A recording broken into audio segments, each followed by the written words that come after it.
I want to teach you on how to interpret spiritual patterns of life. So Paul asks the Corinthian believers, don't you know? He is expecting them to know that their bodies are the temple of God, and that as the temple, God dwells in them. And that anyone who tries to destroy this temple, God will deal with that person, that teacher, that false teacher, because he's trying to destroy the only house that God lives in. God always craves to abide with his people. In the garden, God dwelt with Adam. In the wilderness, God dwelt in the tabernacle, in the pillars of cloud. And then God dwelt in the temple that was built by Solomon. God dwelt with us through his Son, Jesus Christ, Emmanuel, God with us. To the eyes of the modern Christian, God dwells in us, that is, in our bodies. God dwells in our spirit. So remember, you are a spirit, you have a soul, and you live in a body. A soul is what you have.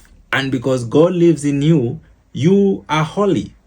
Tabernacle was divided in 3 courts. There was the outer court, and then the holy place, and then the holy of holies. So humans are also in 3 parts.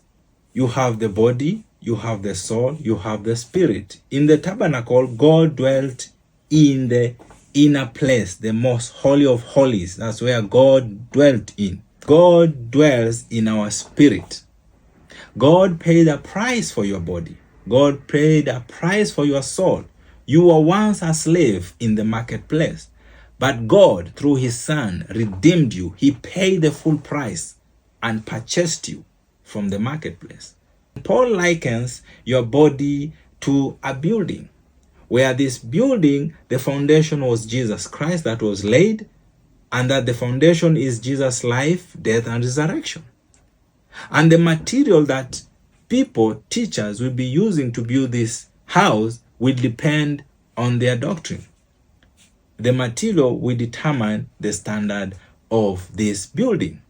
If they use weak material, that is weak doctrine, these believers will never grow to maturity. They will never have a chance to experience the privileges of the kingdom of God.